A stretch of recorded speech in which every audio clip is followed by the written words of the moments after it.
Hey everybody, it's Professor Snart. Hopefully you're having a good week. It is Wednesday morning when I'm recording this, so we are, and I'm going to keep this really short since there's not a whole bunch that I have to add to our course right now. That being said though, we're at like one of the most important touch points in our course because like I said, a lot of our course is writing exercise based, so we maybe learn a theory or idea.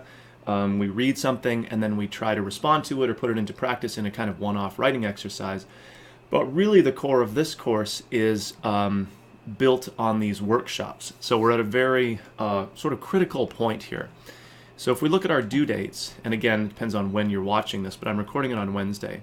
So we're coming right up on the first due date for our fiction workshop. So you're turning in your short story. Remember, it's really important to do this correctly, so it's a Google Doc. You've set the sharing so that people can, if not edit, then at least comment on it. We don't really want people editing the document so much as just being able to provide commentary on it, because that's really, again, the most important piece of what we're doing. So that's why I say I don't have a lot to add to what we're thinking about right now, but we are at a really important piece of our course. So sort of making the turn from turning our work in here, short stories, and then getting feedback from the group that you're in. So once again,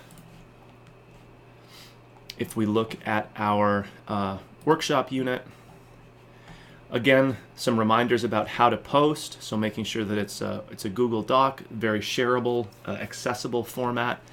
Making sure that the sharing is set so that people can comment. We don't want it set up for just viewing, then people are kind of locked out of it.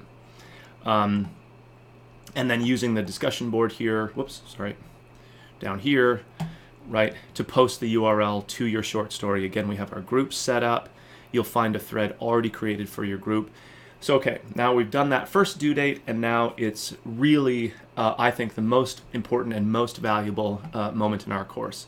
Everybody in the groups then goes back in and provides commentary to everybody in your group who posted on time and in the format that we need so that we can actually access these documents.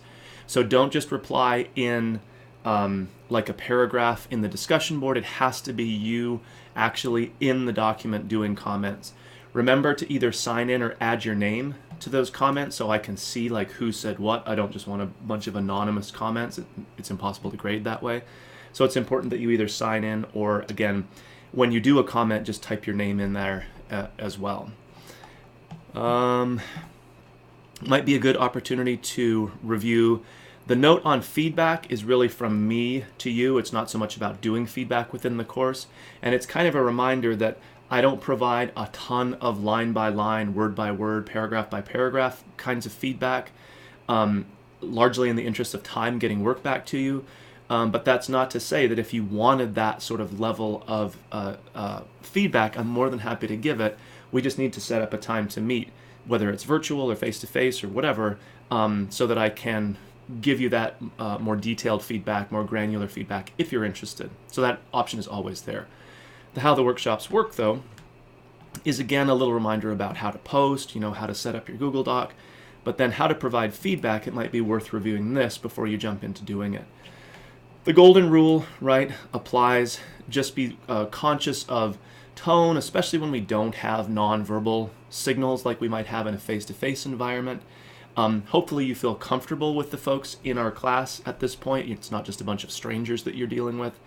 But again, we do want to be conscious of tone when you're just providing comments within just text comments within a fully text work, so we don't have that interaction that we might have face-to-face. Okay, a note again, right, on how to do the commenting. If I'm in a document, I'll find a piece of text that I want to comment on. Even if it's a whole paragraph that you're interested in, maybe just grab the front end of it or something. You don't have to highlight massive chunks of text. And then Google will prompt you with the little plus sign here to add a comment, and then you can do it, right? Again, if you're signed in, it'll ascribe your name to it, which is really handy. And then the only thing that I want to remind you of is to actually click the comment button to sort of save it in place.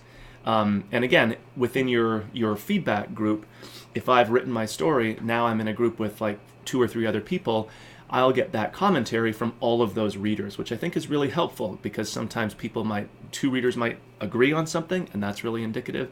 But sometimes two readers might disagree about something, and then you as the writer can decide, do I need to make a change? Is it maybe just a preference or misreading on the part of one of my readers? So that more kind of holistic feedback is really helpful. Okay, so ideally in the way of commentary. We don't want to get too mired in the I love this or I didn't like that. Mostly people get too positive because they're kind of like a little self-conscious maybe in offering feedback or criticism. But, right, we're in this as a workshop, so we're not looking for criticism exactly, but areas for possible improvement. I didn't like it is like very not helpful, but these are not bad places to start. Maybe not this one, but if I was confused, for example, or I felt a moment was contradictory or vague, or I needed something, or whatever it might be. So you are kind of reacting just as a reader of the work. But then we want to take that reader reaction and ground it in really what our course is all about, the idea of technique or craft, right? The choices that a writer makes throughout a particular work.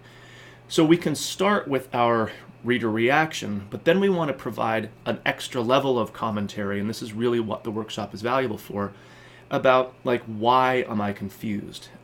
Is it a word choice thing? Did we switch verb tenses, for example? And then what's the fix? So we don't just want to point out problem after problem after problem after problem, and we certainly don't want to just do typos, although it's useful to mention those.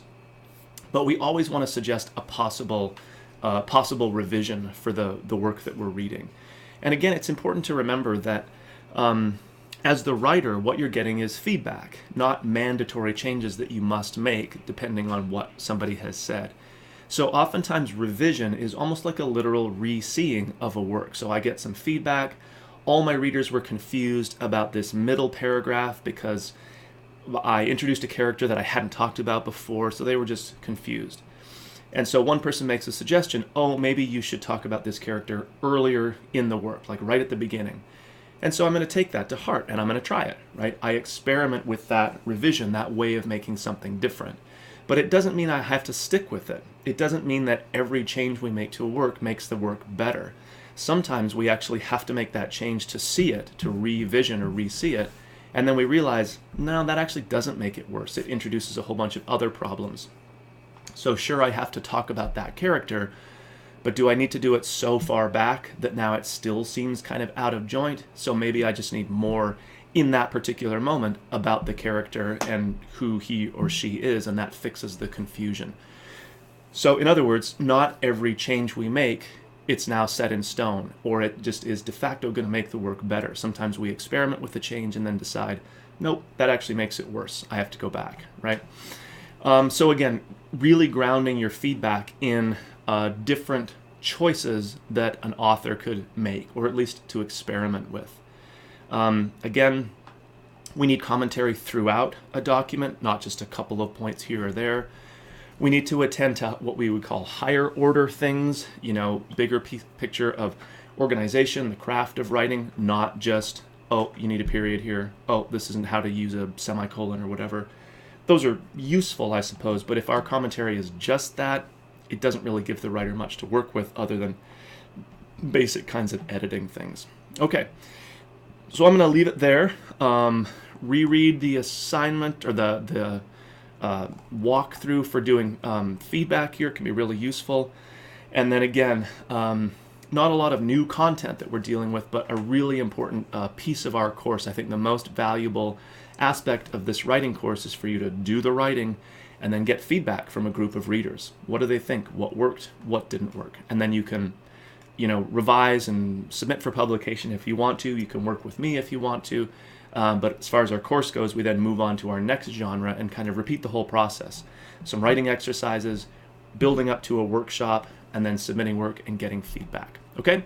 So hopefully things are going well. If you have questions or concerns, you can always reach out to me. And again, if you want more in-depth feedback from me on a piece of writing for this course or any other for that matter, by all means, you can be in touch.